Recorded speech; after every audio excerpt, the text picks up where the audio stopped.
अब जब हमने देख लिया है कि कैसे मॉडर्न कंपाइलर्स इनलाइनिंग, अनरोलिंग और वेक्टराइजेशन के through high level C++ code को ट्रांसफॉर्म करते हैं, तो अब एक सॉलिड मेंटल मॉडल बनाने का समय आ गया है कि ये ट्रांसफॉर्मेशंस फिजिकल हार्डवेयर पर कैसे मैप होते हैं। असेंबली आउटपुट को लाइन बाय लाइन पढ़ना यूजफुल है, लेकिन असली ब्रेक थ्रू तब होता है जब आप एक हाई लेवल सोर्स स्टेटमेंट को रजिस्टर्स, मेमोरी एड्रेसेस और CPU एग्जीक्यूशन यूनिट्स के एग्जैक्ट फ्लो के साथ विजुअली अलाइन कर पाते हैं। इस सेक्शन में हम कॉम्प्रिहेंसिव ASCII आर्किटेक्चरल मैप्स की एक सीरीज बनाने जा रहे हैं। इन डायग्राम्स को आप अपने मोशन में चलते हुए कोड का हाई रेजोल्यूशन एक्सरे समझ सकते हैं। हम एक कैनोनिकल एरे प्रोसेसिंग लूप को C+ सिंटैक्स से लेकर x86_684 machine instructions, hardware register mutations और एग्जीक्यूशन पाइपलाइंस तक ट्रेस करेंगे। इन लो लेवल डिटेल्स को विजुअल डायग्राम्स में समझकर आप डिसअसेंबली को पढ़ना सीख जाएंगे, न कि निमोनिक्स की एक एब्स्ट्रैक्ट लिस्ट की तरह, बल्कि सिलिकॉन रजिस्टर्स में मूव होते हुए डेटा के एक डायनेमिक डांस की तरह। Section break. x86 एड्रेसिंग के रोजेटा स्टोन को डिकंस्ट्रक्ट करना। अपने कंप्लीट लूप डायग्राम्स को ड्रा करने से पहले हमें सॉफ्टवेयर परफॉर्मेंस इंजीनियरिंग में सबसे कॉमन असेंबली पैटर्न को डिमिस्टिफाई करना होगा, जो कि है base index scale displacement addressing. C++ में जब भी आप एरे ऑफ आई लिखते हैं तो आप पॉइंटर अरिथमेटिक को छिपाने के लिए हाई लेवल सिंटैक्स का यूज कर रहे होते हैं। कंपाइलर को इस इंडेक्स लुकअप को एक फिजिकल मेमोरी एड्रेस में ट्रांसलेट करना पड़ता है, जिसे CPU लोड यूनिट एक सिंगल क्लॉक साइकिल में डिकोड कर सके। x86_684 आर्किटेक्चर पर यह सीधे हार्डवेयर मेमोरी एड्रेसिंग फार्मूला पर मैप होता है। Effective address equal to base plus open parenthesis index times scale close parenthesis plus displacement. आइए देखते हैं कि कैसे C++ एरे एक्सेस सीधे इस हार्डवेयर फार्मूला पर मैप होता है। यह डायग्राम इलस्ट्रेट करता है कि कैसे C++ में एक हाई लेवल एरे एक्सेस एक बेस रजिस्टर, एक इंडेक्स रजिस्टर, डेटा टाइप की बाइट विड्थ को रिप्रेजेंट करने वाले स्केल फैक्टर और एक डिस्प्लेसमेंट ऑफसेट का यूज करके इफेक्टिव मेमोरी एड्रेस के कैलकुलेशन को डिटेल में समझाकर एक लो लेवल असेंबली इंस्ट्रक्शन पर मैप होता है। जब CPU pipeline RDI+R AX times 4+16 पर D वर्ड पॉइंटर को डिकोड करता है, तो ये रजिस्टर RDI में स्टोर्ड बेस पॉइंटर को लेता है, जो A का मेमोरी एड्रेस है। ये रजिस्टर RAX में स्टोर्ड करंट लूप इंडेक्स को लेता है। ये RAX को 4 से मल्टीप्लाई करता है एक डेडिकेटेड बिट शिफ्टर यूनिट का यूज करके, क्योंकि फ्लोट का साइज 4 बाइट्स के इक्वल होता है। ये एक optional fixed byte offset 16 bytes या 4 फ्लोट एलिमेंट्स आगे ऐड करता है। ये इस कैलकुलेटेड टारगेट एड्रेस को सीधे level 1L1 data cache request Q में भेजता है। इस स्ट्रक्चरल मैपिंग को दिमाग में रखिए। जैसे ही हम कंप्लीट लूप बॉडीज को एग्जामिन करेंगे, आप देखेंगे कि ये एड्रेसिंग पैटर्न लूप इटरेशन के इंजन की तरह काम कर रहा है। Section break. Scalar loop visual blueprint C++2 assembly mapping -O2। चलिए एक स्टैंडर्ड स्केलर रिडक्शन लूप को एनालाइज करते हैं। हम एक क्लीन लूप को देखेंगे जो एरे एलिमेंट्स को एक फैक्टर से मल्टीप्लाई करता है और उन्हें एक्यूमुलेट करता है। ये सी कोड एक फंक्शन डिफाइन करता है जो फ्लोटिंग पॉइंट नंबर्स के एक एरे को स्केल करता है। ये एक सोर्स एरे के थ्रू लूप करता है, हर एलिमेंट को एक कांस्टेंट वैल्यू से मल्टीप्लाई करता है और रिजल्टिंग प्रोडक्ट्स को एक सेपरेट आउटपुट एरे में स्टोर करता है। नीचे C++ लॉजिक की हर लाइन को उसके corresponding x86-684 assembly instruction, associated register roles और हार्डवेयर पाइपलाइन स्टेट से मैप करने वाला विजुअल ब्लूप्रिंट दिया गया है। यह असेंबली ब्लूप्रिंट एक फ्लोटिंग पॉइंट एरे पर स्केलर मल्टीप्लिकेशन ऑपरेशन को डेमोन्स्ट्रेट करता है। यह चेक करता है कि क्या एलिमेंट काउंट 0 से ज्यादा है, फिर इनपुट एरे में हर single precision floating point value के थ्रू लूप करता है, उसे एक स्केलिंग फैक्टर से मल्टीप्लाई करता है और रिजल्ट को आउटपुट एरे में एक करस्पॉन्डिंग पोजीशन पर राइट करता है। रजिस्टर इवोल्यूशन को ट्रेस करना, यह देखने के लिए कि समय के साथ रजिस्टर्स कैसे बदलते हैं, चलिए 3 लूप इटरेशंस के दौरान एग्जीक्यूशन स्टेट को स्टेप बाय स्टेप समझते हैं। यह असेंबली एग्जीक्यूशन ट्रेस एक लूप को इलस्ट्रेट करता है जो एक फ्लोटिंग पॉइंट एरे के हर एलिमेंट को 2.5 के कांस्टेंट फैक्टर से मल्टीप्लाई करता है और रिजल्ट्स को एक डेस्टिनेशन एरे में स्टोर करता है। यह एग्जीक्यूशन 3 इटरेशंस से होकर गुजरता है, जिसमें एक वैल्यू लोड की जाती है, मल्टीप्लिकेशन परफॉर्म किया जाता है, आउटकम सेव किया जाता है और यह डिटरमाइन करने के लिए लूप काउंटर चेक किया जाता है कि कब एग्जिट करना है। ध्यान दीजिए कि मैकेनिकल रियलिटी कितनी क्लियर हो जाती है। C++ का हर स्टेप एक्सप्लिसिट हार्डवेयर एक्शंस में ट्रांसलेट होता है, जैसे रजिस्टर अरिथमेटिक, मेमोरी ऑफसेट्स और flag check. Section break. Vectorized blueprint SI AMD AVX2 और FMA हार्डवेयर मैपिंग -O3। अब चलिए प्रोडक्शन ग्रेड परफॉर्मेंस की तरफ बढ़ते हैं। जब हम वेक्टराइजेशन इनेबल करते हैं -O3 -M AVX2 -M FMA -F fast math, तो compiler 256 bit wide SI AMD registers AMM के फेवर में single element scalar registers XMM को छोड़ देता है। हर लूप इटरेशन में 1 फ्लोट प्रोसेस करने के बजाय कंपाइलर हर क्लॉक साइकिल में एक साथ 8 फ्लोट्स प्रोसेस करता है। चलिए हमारे स्केलर एक्यूमुलेशन एक्सप्रेशन को AVX2 पैक्ड इंस्ट्रक्शंस से मैप करते हैं। यह C++ कोड सेगमेंट एक स्केलर एक्यूमुलेशन ऑपरेशन को दिखाता है, जहां एक एरे के एक एलिमेंट को एक स्केलिंग फैक्टर से मल्टीप्लाई किया जाता है, दूसरे एरे के कोरस्पोंडिंग एलिमेंट में ऐड किया जाता है और रिजल्ट को एक रनिंग सम में इंक्रीमेंटली ऐड किया जाता है। यहां बताया गया है कि कंपाइलर उस सिंगल C++ स्टेटमेंट को AVX2 वेक्टर इटरेशन में कैसे ट्रांसफॉर्म करता है। यह डायग्राम दिखाता है कि कैसे modern processor instructions 8 floating point numbers पर एक साथ कैलकुलेशंस परफॉर्म करके मैथमेटिकल ऑपरेशंस को ऑप्टिमाइज करते हैं। प्रोसेस एक सिंगल स्केलिंग फैक्टर को एक वाइड हार्डवेयर रजिस्टर में कॉपी करने से शुरू होता है। इसके बाद मेमोरी से 8 वैल्यूज लोड की जाती हैं और एक सिंगल साइकिल में इस फैक्टर से मल्टीप्लाई की जाती हैं। फिर 8 वैल्यूज का एक और सेट लोड किया जाता है और रिजल्ट में ऐड किया जाता है। फाइनली नंबर्स के अगले ग्रुप को प्रोसेस करने के लिए लूप काउंटर को इंक्रीमेंट किया जाता है। यह हाई परफॉर्मेंस कंप्यूटिंग में लूप एग्जीक्यूशन को एक्सीलरेट करने के लिए वेक्टराइजेशन और कंबाइंड मल्टीप्लिकेशन और एडिशन के कॉन्सेप्ट को डेमोन्स्ट्रेट करता है। हार्डवेयर रजिस्टर पैकिंग को विजुअलाइज करना। VFM AD231P ASY MM2Y MM1Y MM0 के दौरान CPU सिलिकॉन के अंदर क्या हो रहा है, यह समझने के लिए एक 256 बिट MM रजिस्टर फाइल के अंदर लेवल लेन पार्टीशनिंग को देखिए। यह डायग्राम 256 बिट MM रजिस्टर का यूज करके single instruction multiple data parallel processing के कॉन्सेप्ट को इलस्ट्रेट करता है। यह दिखाता है कि कैसे 8 इंडिविजुअल फ्लोटिंग पॉइंट नंबर्स को 8 separate arithmetic logic unit lens के जरिए पैरेलल में साइमल्टेनियसली प्रोसेस किया जाता है, जिससे एक ही समय में 8 डिस्टिंक्ट रिजल्ट्स प्रोड्यूस होते हैं। 8 अलग इंस्ट्रक्शंस को 8 अलग लूप कंट्रोल चेक के साथ एग्जीक्यूट करने के बजाय हार्डवेयर 8 इंटरनल एग्जीक्यूशन लेंस में एक सिंगल वेक्टर इंस्ट्रक्शन को एग्जीक्यूट करता है। यह टोटल लूप कंट्रोल ओवरहेड को 87.5% कम कर देता है, जबकि उतने ही हार्डवेयर इंस्ट्रक्शन फेच पाइपलाइन में 8 टाइम्स ज्यादा डेटा वर्क पैक करता है। Section break. Hardware pipeline flow fetch unit से सिलिकॉन एग्जीक्यूशन पोर्ट्स तक। यह सच में समझने के लिए कि वेक्टराइज्ड असेंबली इतनी फास्ट क्यों रन करती है, हमें इन असेंबली इंस्ट्रक्शंस को मॉडर्न x86 CPU कोर्स जैसे इंटेल स्काईलेक या आइसलेक या AMD Gen 3 या Gen 4 के अंदर actual micro architectural execution ports पर मैप करने की जरूरत है।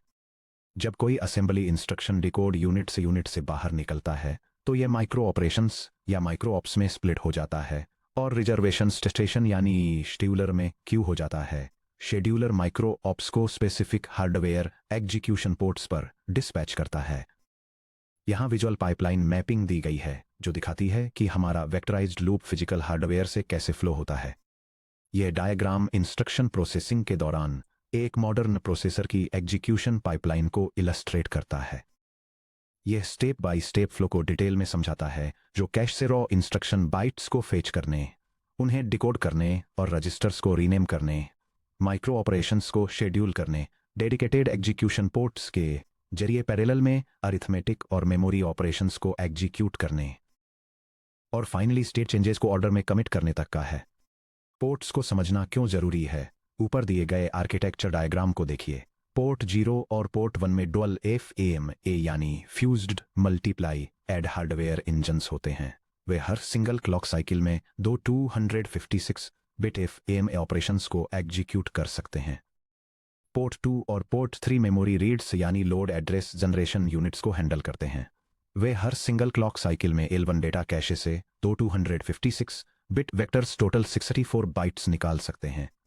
जब आपका C++ कोड इस तरह लिखा जाता है, जो कंपाइलर को क्लीन वेक्टर असेंबली जनरेट करने की परमिशन देता है, तो आप इन सभी एग्जीक्यूशन पोर्ट्स में से हर एक को एक साथ सैचुरेटेड रख रहे होते हैं। सेक्शन ब्रेक, पूरे स्टैक में सिस्टम्स कॉन्सेप्ट्स को कनेक्ट करना। हमने यहाँ जो विजुअल मैपिंग्स ड्रॉ की हैं वे अलग थलग नहीं हैं, वे सीधे उन कॉन्सेप्ट से कनेक्ट होती हैं जिन्हें हमने इस पूरी बुक में एक्सप्लोर किया है। Hash hash hash 1 point linking and calling conventions bracket chapter 7.8 bracket close. हमारे असेंबली मैप्स में इनपुट रजिस्टर्स को वापस देखिए। RDI एरे ए को होल्ड करता है, RSI एरे बी को होल्ड करता है, XMMM जीरो फैक्टर को होल्ड करता है और RDX काउंट को होल्ड करता है। ये रजिस्टर असाइनमेंट्स रैंडम नहीं हैं, ये strictly system AMD 634 ABI application binary interface standards जो लिनक्स और मैक OS द्वारा यूज किया जाता है या विंडोज पर माइक्रोसॉफ्ट x64 कॉलिंग कन्वेंशन द्वारा डिक्टेटेड हैं।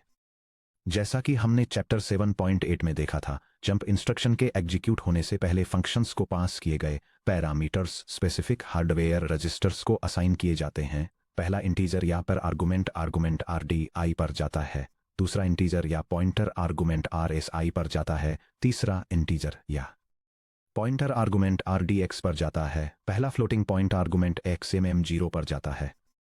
क्योंकि पैरामीटर्स रजिस्टर्स में पास किए जाते हैं, इसलिए एक इनलाइंड या फास्ट कॉल्ड फंक्शन को स्टैक से पैरामीटर्स रीड करने की जरूरत नहीं होती है। यह तुरंत मेमोरी एड्रेसिंग इंस्ट्रक्शंस जैसे कि RDI प्लस RAX टाइम्स के अंदर RDI और RSI जैसे रजिस्टर्स का यूज करना शुरू कर सकता है। यूजर कर्नल मेमोरी एड्रेसिंग और पेज बाउंड्रीज चैप्टर 15.7 हमारे असेंबली मैप्स में memory load operations base registers में स्टोर्ड एड्रेसेस का यूज करते हैं, जैसे VMOVUPSY MM1, RDI plus RAX times 4। Chapter 15.7 user kernel hardware memory maps में हमारे डीप डाइव को याद कीजिए। RDI प्लस RAX टाइम्स 4 के अंदर कैलकुलेट किया गया टारगेट एड्रेस कोई फिजिकल रैम एड्रेस नहीं है, बल्कि यह एक वर्चुअल एड्रेस है। जब CPU लोड यूनिट VMOVUPS को एग्जीक्यूट करता है, तब hardware MMU memory management unit L1 cache lookup के पैरेलल में उस वर्चुअल मेमोरी एड्रेस को एक फिजिकल DRAM एड्रेस में ट्रांसलेट करने के लिए TLB ट्रांसलेशन लुकासाइड बफर का यूज करता है। अगर आपका C++ लूप एक 4 किलोबाइट मेमोरी पेज बाउंड्री के पार जाता है, तो OS कर्नेल के पेज टेबल मैपिंग्स ये सुनिश्चित करते हैं कि CPU असेंबली इंस्ट्रक्शन पाइपलाइन को बिना पॉज किए नेक्स्ट फिजिकल फ्रेम में सीमलेसली ट्रांजिशन कर जाए। हालांकि अगर आपके एरे एलिमेंट्स मेमोरी में रैंडमली बिखरे हुए हैं, यानी पॉइंटर चेजिंग हो रही है, तो हर इटरेशन एक TLB मिस ट्रिगर कर सकता है, जिससे वे एग्जीक्यूशन पोर्ट्स जिन्हें हमने ऊपर मैप किया था हंड्रेड्स ऑफ क्लॉक साइकिल्स के लिए स्टॉल हो सकते हैं। यह डायग्राम दिखाता है कि कैसे एक वर्चुअल मेमोरी एड्रेस को एक पेज डायरेक्टरी इंडेक्स, एक पेज टेबल इंडेक्स और एक बाइट ऑफसेट में स्प्लिट किया जाता है।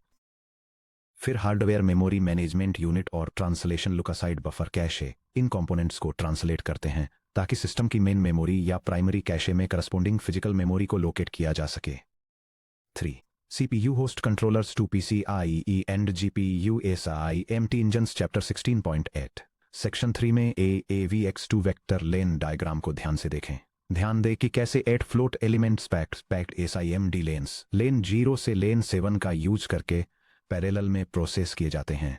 चैप्टर 16.8 में हमने CPU, host memory controller, PCIe बस और GPU को कनेक्ट करने वाले सिस्टम लेवल हार्डवेयर आर्किटेक्चर को एग्जामिन किया था। यह डायग्राम एक होस्ट सेंट्रल प्रोसेसिंग यूनिट और एक ग्राफिक्स प्रोसेसिंग यूनिट एक्सेलरेटर के बीच डेटा फ्लो और एग्जीक्यूशन डिफरेंसेस को दिखाता है। यह हाईलाइट करता है कि कैसे डेटा होस्ट CPU से, जो single instruction multiple data vector execution का यूज करता है, एक हाई स्पीड PCIe बस के जरिए GPU तक ट्रांसफर होता है, जो हार्डवेयर लॉकस्टेप में 32 थ्रेड्स के साथ single instruction multiple thread warp execution का यूज करके टास्क एग्जीक्यूट करता है। इस सेक्शन में हमने जो 8 wide SIMD register model map किया है, वह GPU एग्जीक्यूशन मॉडल्स का डायरेक्ट आर्किटेक्चरल प्रीकर्सर है। एक CPU पर AVX2 SIMD यानी सिंगल इंस्ट्रक्शन मल्टीपल डेटा का यूज करता है, जहां एक इंस्ट्रक्शन एक्सप्लिसिटली एक 8 एलिमेंट वेक्टर रजिस्टर YMM पर ऑपरेट करता है। एक GPU पर हार्डवेयर वार्प्स SIAMT यानी सिंगल इंस्ट्रक्शन मल्टीपल थ्रेड्स का यूज करते हैं, जहां 32 independent scalar threads 32 parallel hardware lens पर एक साथ बिल्कुल सेम इंस्ट्रक्शन को एग्जीक्यूट करते हैं। ये समझना कि असेंबली कोड सीपीयू पर वेक्टर रजिस्टर्स से कैसे मैप होता है, आपको वह एग्जैक्ट मेंटल मॉडल देता है जो जीपीयू कूड़ा कर्नेल्स लिखते समय थ्रेड ब्लॉक्स, वार्प कन्वर्जेंस और मेमोरी कोआलेसिंग को मास्टर करने के लिए जरूरी है। Section break. Visualizing optimization pitfalls in assembly. अब जब हमने अपना विजुअल ब्लूप्रिंट फ्रेमवर्क एस्टेब्लिश कर लिया है, तो आइए देखें कि क्या होता है जब कंपाइलर ऑप्टिमाइजेशंस फेल हो जाते हैं। क्लीन वेक्टराइजेबल कोड के असेंबली ब्लूप्रिंट की तुलना ब्रोकन कोड से करना एक इंस्टेंट डायग्नोस्टिक टूल प्रोवाइड करता है। Scenario A, missing double underscore restrict double underscore के कारण टूटा हुआ वेक्टराइजेशन। बिना double underscore restrict double underscore के कंपाइलर को यह मानकर चलना होगा कि इरेजर ए और बी मेमोरी में ओवरलैप हो सकते हैं। यहां वह असेंबली ब्लूप्रिंट है जो तब जनरेट होता है जब पॉइंटर एलियासिंग सेफ्टी चेक्स को प्रीएम्बल में फोर्स किया जाता है। यह असेंबली ब्लूप्रिंट डेमोन्स्ट्रेट करता है कि कैसे कंपाइलर टू फ्लोट एरेज के बीच पॉइंटर एलियासिंग को डिटेक्ट करने के लिए एक रन टाइम चेक जनरेट करता है। यह टू मेमोरी एड्रेसेस के बीच एब्सोल्यूट डिस्टेंस को कैलकुलेट करता है और इसे 32 बाइट से कंपेयर करता है, यह डिटरमिन करने के लिए कि क्या वे ओवरलैप कर रहे हैं। अगर कोई ओवरलैप डिटेक्ट होता है तो प्रोग्राम डेटा करप्शन से बचने के लिए एक स्लोअर स्केलर लूप पर ब्रांच करता है, नहीं तो यह ऑप्टिमाइज्ड वेक्टर लूप को एग्जीक्यूट करता है। रन टाइम पेनल्टी पर ध्यान दीजिए। लूप शुरू होने से पहले ही सीपीयू को मेमोरी एड्रेस डिस्टेंसेस कैलकुलेट करने होंगे, एब्सोल्यूट वैल्यू मैथ परफॉर्म करना होगा और कंडीशनल ब्रांचेस एग्जीक्यूट करने होंगे। अगर मेमोरी ओवरलैप होती है तो यह .l फॉलबैक स्केलर में चला जाता है और एक बार में एक स्केलर एलिमेंट को एग्जीक्यूट करता है। सिर्फ पॉइंटर्स को फ्लोट पॉइंटर रेस्ट्रिक्ट ए के रूप में मार्क करने से यह पूरा ब्रांच प्रीएम्बल असेंबली आउटपुट से गायब हो जाता है। Section break. Putting it all together, the assembly engineers cheat sheet. हमारी विजुअल मैपिंग मेथोडोलॉजी को रैप अप करने के लिए असेंबली ऑपरेशंस को तुरंत उनके हाई लेवल C++ कॉन्सेप्ट्स में वापस ट्रांसलेट करने के लिए इस क्विक रेफरेंस टेबल का यूज करें। यह table high level C++ concepts को उनके कॉरस्पॉन्डिंग x86, 64 असेंबली पैटर्न्स और उससे होने वाले हार्डवेयर एक्शंस से मैप करती है। फॉर एग्जाम्पल, पॉइंटर इंडेक्सिंग, जिसे a सब i की तरह रिप्रेजेंट किया जाता है, assembly pattern RDI plus RAX×4 in brackets में ट्रांसलेट होता है, जो L1 कैश के जरिए base index scale memory load को ट्रिगर करता है। स्ट्रक्ट मेंबर एक्सेस, जिसे PTR एरो फील्ड लिखा जाता है, RDI प्लस 16 इन ब्रैकेट से मैप होता है, जिसके रिजल्ट में base plus displacement static offset load मिलता है। एक लूप काउंटर चेक, जैसे i less than count, compare RAX to RDX और jump if not equal to .a loop instructions का यूज करता है ताकि ALU फ्लैग कंपैरिजन और ब्रांच प्रेडिक्टर इवैल्यूएशन परफॉर्म किया जा सके। जब फंक्शन कॉल्स की बात आती है तो एक इनलाइन्ड फंक्शन कॉल में कोई कॉल इंस्ट्रक्शन प्रेजेंट नहीं होता है, क्योंकि इसके इंस्ट्रक्शंस कॉलर रूटीन के अंदर ही सीधे इंटरलीव्ड होते हैं। इसके उलट एक uninlined function call target address instruction का यूज करता है, जिससे stack frame creation, return address push और पाइपलाइन फ्लश होता है। वेक्टर ऑपरेशंस के लिए 8 फ्लोट्स का एक vector array read 256 bit aligned या अनअलाइंड वेक्टर बस ट्रांसफर को एग्जीक्यूट करने के लिए VMOVUP ASY MM0 bracket RDI bracket instruction का यूज करता है। फाइनली, फ्यूज्ड अरिथमेटिक, जो A times B plus C को रिप्रेजेंट करता है, single cycle FMA execution port processing के लिए भी FMAMADD231P ASY MMM0Y MM1Y MM2 instruction का यूज करता है। Section break. अब जब आपने असेंबली को विजुअली पढ़ना सीख लिया है और C++ सोर्स लॉजिक को सीधे registers, hardware addressing modes, SI AMD vector lanes और एग्जीक्यूशन पोर्ट्स से मैप करना सीख लिया है, तो आप इन स्किल्स को रियल वर्ल्ड सॉफ्टवेयर एनालिसिस में अप्लाई करने के लिए तैयार हैं। अगले सेक्शन में 17.9 practice lab, reverse engineering an unoptimised C++ function using assembly disassembly, हम एक रिवर्स इंजीनियर की भूमिका में कदम रखेंगे। आप रॉ असेंबली डिसअसेंबली का एक बाइनरी ब्लॉब लेंगे, ओरिजिनल C++ सोर्स को देखे बिना इसके हार्डवेयर एग्जीक्यूशन ब्लूप्रिंट को पढ़ेंगे, इसके परफॉर्मेंस बॉटलनेक्स को पहचानेंगे और ऑप्टिमाइज्ड C++ कोड को रिकंस्ट्रक्ट करेंगे।